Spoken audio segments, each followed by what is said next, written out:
If y'all stuck around, I salute you. Ladies and gentlemen, this is episode 4. I believe episode 4 of the Burning Thoughts. Welcome back. Yes, glad to have you. Glad to be here. As always. Glad to see you healthy. Thank you. COVID free. As always. Unfortunately, we're not free of war. Getting right into it, are we? Getting right into it. Fuck it. You know? Just came out today. Well, last night, breaking news came out that Russia invaded the Ukraine. So you know what we gotta do. We gotta step in and be the big boys of this situation. Meanwhile, while that's going on, China steps up, and China and Russia were definitely in cahoots together. They were just waiting for the sign, just to let them know when to go ahead and invade Taiwan. That's exactly what I thought as soon as I saw that headline this morning. Yeah. Mm-hmm. So that's exactly what they're doing now. Now China's invading Taiwan. So as Americans, we're gonna step in again. So now you got troops in 2 different spots. That's another world war. We're in World War III now. And I commend and I much respect and I give and good luck to all the troops that are going to be deployed, that are out there currently, that are doing what they got to do to protect us and defend our country. I really appreciate that. I salute that. But man, this motherfucker Biden, he's on some wild shit. Y'all thought Trump was bad. This is gonna get crazy, guys. Yeah, wait till that inflation bites you in the ass, motherfuckers. Some of y'all got. Yeah, we're in for some shit. Some of us motherfuckers, we gonna be stuck where we are for a little bit, whether we like it or not. Wait till you hit the gas station and milk costs $8, and gas alone costs $8 itself per gallon. That shit's gonna be crazy. But that's where we're heading. I also believe that real estate bubble that we've been talking about for the last 10 years is finally going to burst. A lot of things are going to change. A lot of things are going to change, man. Speaking on that real estate bubble I was actually reading a couple articles, and I don't know how much this is true, but people were mentioning that it's not necessarily a bubble anymore because it's not houses that people can't afford being given out. It's more of people who can afford an abundance of homes buying homes, if you get what I'm trying to say. Like back in 2008, people who couldn't afford cribs were still buying them. $1 million home were still getting loans for them, right. And obviously they can't pay those back. So right. That's what created the bubble then. But in today's market, it's people who have the ability to, like I said, buy a bunch of homes are buying all the homes, causing the prices to go up because now the supply is low. Okay. So that's what they were saying. The difference is here. So it's not necessarily a bubble, but I can't speak 100%. No, what you're saying makes sense. It's not necessarily a bubble, but it's still going to impact the real estate market, and usually that's one of the first tall tale signs that a recession or depression is imminent. Gotcha. We've been in a recession since 2008. We've never really fully gotten out of it. Once inflation really starts to boom, worse than it is where we're at now, that we're heading back into a depression. That recession shit is done. We're gonna be in a depression where motherfuckers are gonna end up having to sell their bodies for a lot of ABC, what you name. You might have to pawn off your refrigerator just to get $200. You know what I mean? Now that what's the term I'm looking for? Pawn? When you used to just Barter, there we go. Yeah, the whole bartering system. There we go. Yeah, I got a high mindset right now, but it's not that high to where I can reach that word. But yeah, bartering. Motherfuckers are gonna go back to bartering and trying to make ways with each other. Gotcha. Here, I got this bong. You want this bong? I need $20. Or I need a tank of gas. That type of shit. That's where we're heading now, because this world is getting ridiculous. I was gonna say it's scary that, hey guys, we're literally living through history right now. So it's a scary time to be alive. It is. It's one where we literally just have to watch things just unfold, unfortunately, and there's only so much we can do because we as a people only have so much power. So we're kind of at the mercy of regulations, you know, and I think that's the whole point of everything else that's been going on the last 2-3 years or so. Absolutely. All I can say is take care of yourself, worry about yourself first, and make sure everything else is secondary, because this is truly the first year post-COVID in a weird way. Like, we're still in it, but this is the real first year post all the lockdown. Actually coming out. Right. Yeah. Out of all the bullshit, like lockdown, post the vaccine, all that other shit. Like, we thought it was last summer.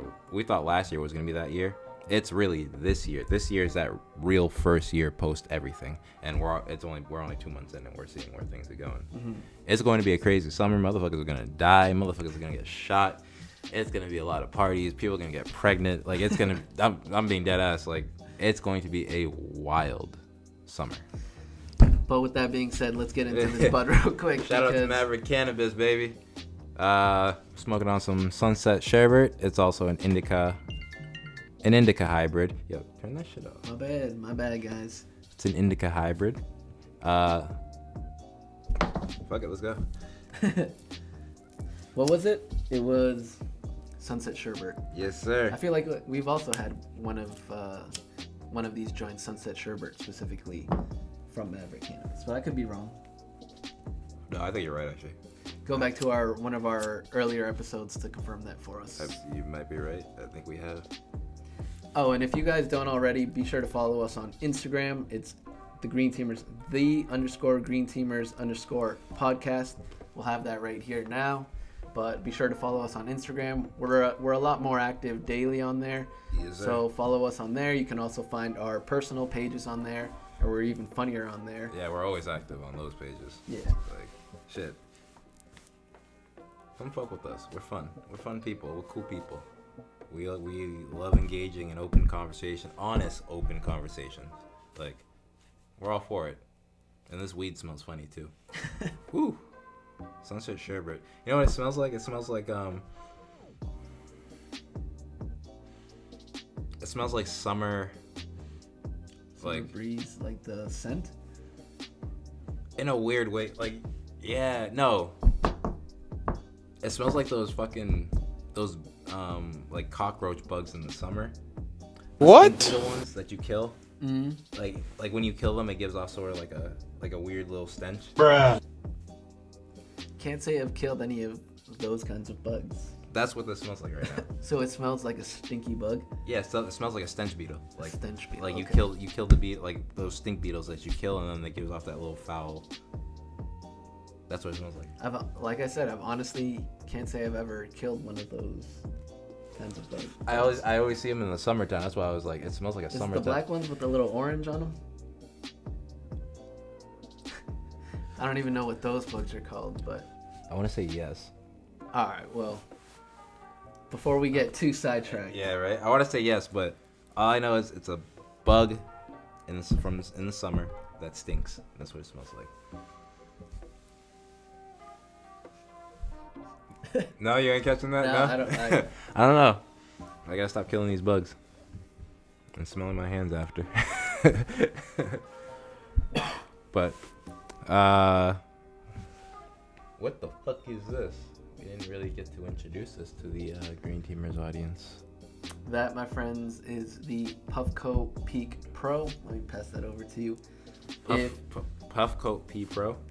The Puffco Peak Pro. You pushing P? Pushing P. Goddamn, nigga. You pushing P heavy there. But essentially, it is a electronic rig. So a rig is normally something you just kind of heat up with the torch and then put your dab in it. Yeah. That's the traditional way of dabbing. Here we have the 22nd century style rig. It's like I said, an electronic rig. So you just hit the button and it'll heat the ceramic bowl for you after you load up a dab. Takes care of all the bullshit for you. Right. That's actually pretty convenient. That ain't too bad at all. But this one right here, there are others on the market, but this one is kind of the high-end one. So I guess kind of the Gucci of electronic rigs. Oh, shit. Because there are other ones that are cheaper, but that do the exact same job. But it might be made of plastic. There might be... Yeah, to be honest, the materials sometimes vary, and the other ones sometimes come with more. I think they're like metal or some other type of material, or yeah, material that heat the bowl up a little better. Okay. So, like I said, I think the Puffco Peak is more of the one that gets advertised more. It's the, like I said, the Gucci overpriced one. I'll admit it's overpriced, and it's something that. Well, when you say something's overpriced, that means it's not. Wouldn't that also mean it's not worth the value? Yes. So you don't think it's worth? I don't think it's worth the value because, like I said, Okay. there are other ones that do the exact same job. Okay. I just felt that because it's the more popular one, it had more reviews, it had more of a legitimate brand behind it. You wanted to smoke Gucci. It's kind of like the Apple, you know? Yeah. Like, you're going to, yes, it's overpriced, but you're going to get a good quality build out of it. Okay. So that's why I went with it. I did have to save up for it, so it's not like an impulsive buy. So I really did my homework on it. Okay, all right. And I was willing to take the risk because there are hardware issues, and a lot of people have issues with them. So after the purchase, you're like, okay, I can feel that. That happens. That's always the case usually.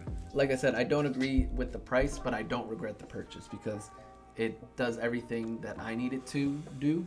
It's just you realize there are other options. Right. But speaking about the electric rig, we're going to be taking some dabs out of here. Today we got Rugged Roots, Bahama Mama. Bahama Mama? Yes. Oh, mama. I believe it's a sativa hybrid. I know it's a hybrid, but I could be wrong on the sativa part. But we have some what looks like crumble. I'll put a picture up now so you guys can get a closer look. But if you want to take a look, Marvin, take a whiff. That is a crumble style. Wow, it looks like cheese. Cheese? Yeah. That looks cool. I like that. But yeah, it's a wax, but more in the crumble form. So what happens? Well, we'll show you a little close up of it. But what would happen if you smoked that whole shit? You would get very, very high. Do you think it's possible to smoke that whole thing in a sitting?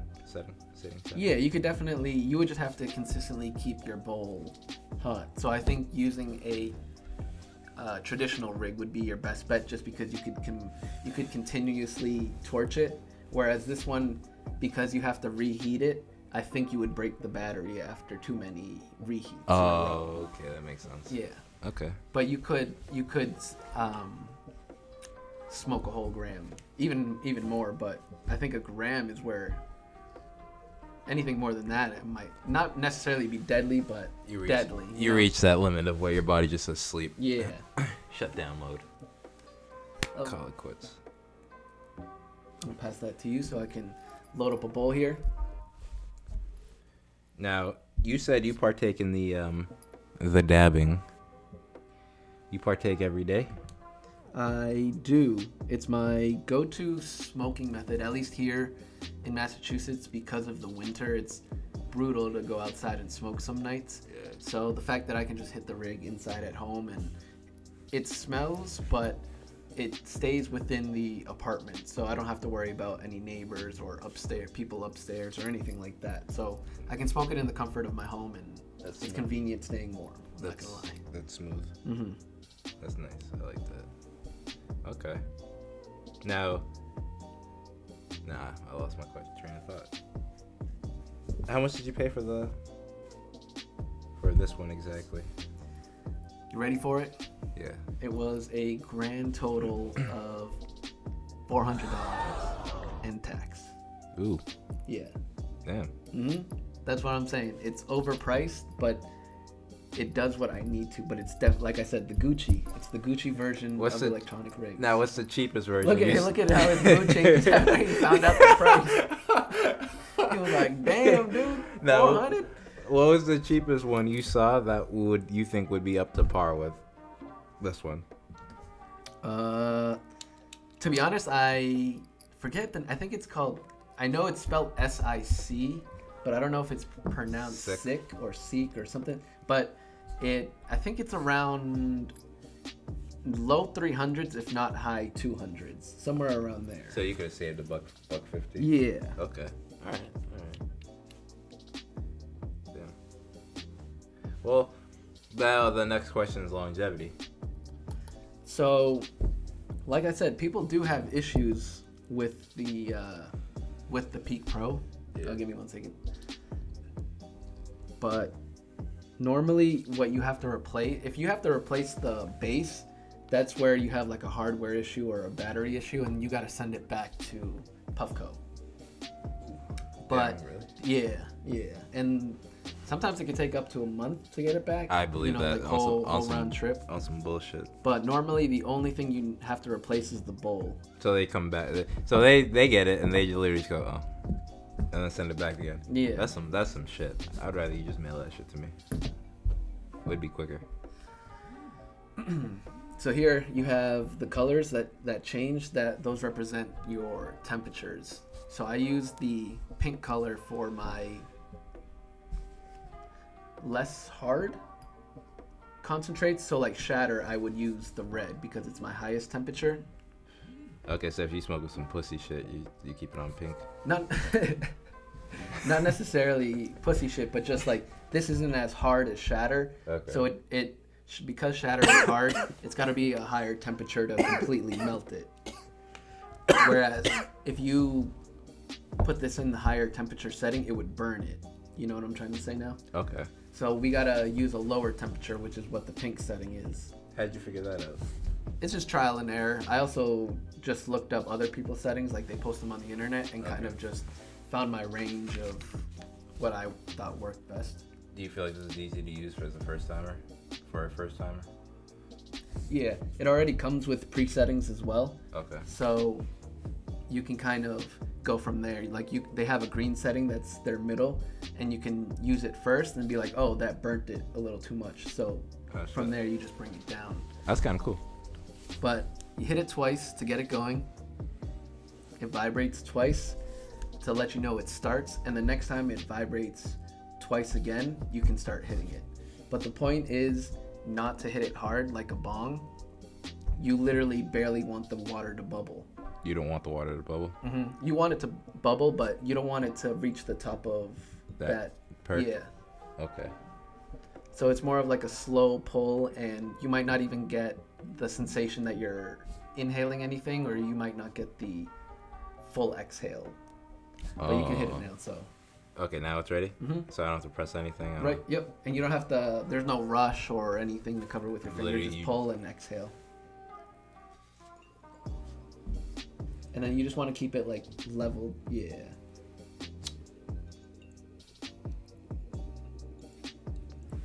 There you go.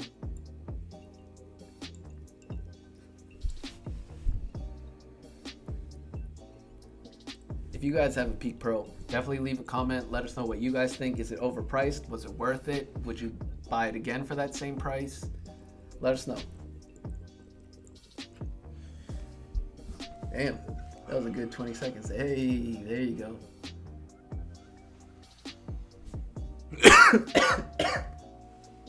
That's a clean smoke. For sure. Like I said, it's smooth. It doesn't burn your throat, and damn.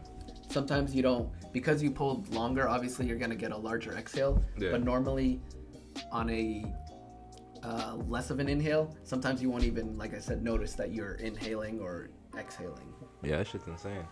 That's definitely recommend that one. Holy shit. Yo.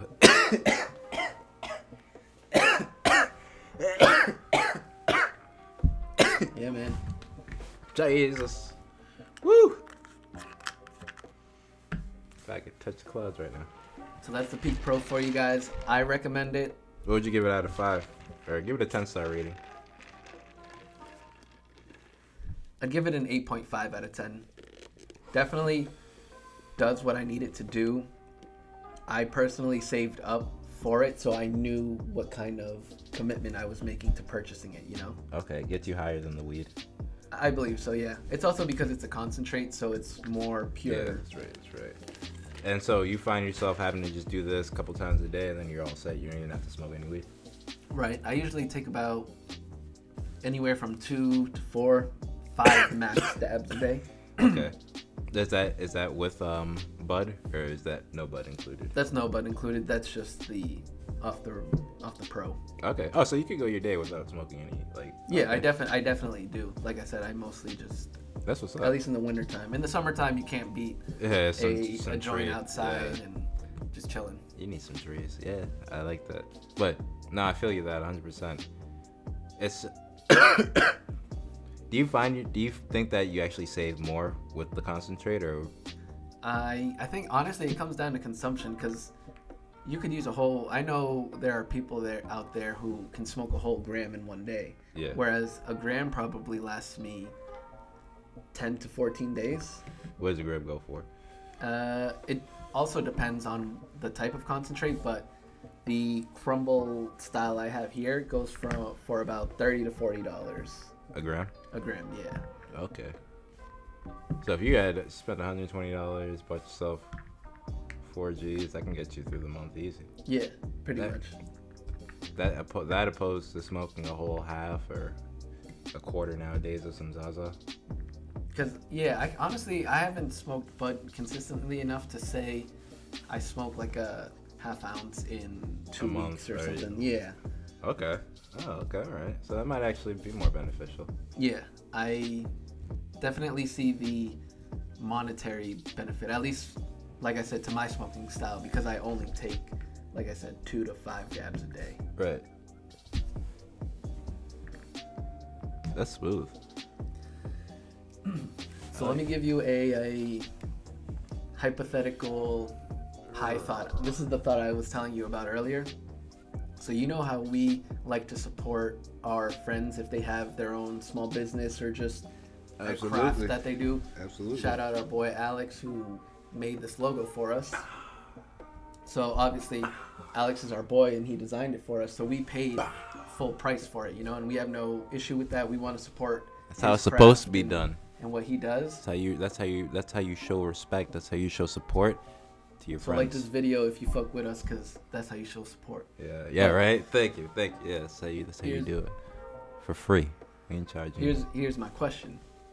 What if, say, your friend is a tow truck driver, so if he's not the owner of the company, like he works for a company, if you needed a tow truck to come get your car, do you hit him up and now expect it to be free because it's not his business? No, if it's not his business, so I don't expect it to be free. Even if it was his business, I don't expect it to be free. Mm-hmm. If he said, "Nah, don't worry about it, fam." All right, cool. Even if it was his small business? Like if it was his business, like if it's his, like just period, Mm-hmm. I still don't expect it. If you do it out of the kindness of your heart, then I'm appreciative of it. Mm-hmm. But I don't sit there going, "Yo, bro, you think you just help me out real quick?" Okay. I'm still asking you, intending to pay. Like I have a friend who can install a vanity mirror in my bathroom. I do have plans to hit him up, but I'm not gonna hit him up on like, "Yo, you got some free time Saturday? Just come through and do this real quick." I'm hitting him up as a client, essentially. You're my friend, but this is business. But and you said the same thing about even if he works for a company. Yeah, even if he works for a company, if I'm hitting you up to do a favor, that's a side hustle. Gotcha. Like if I'm that person, I'm viewing that as a side hustle. If I drive for Lyft and then you need a ride to the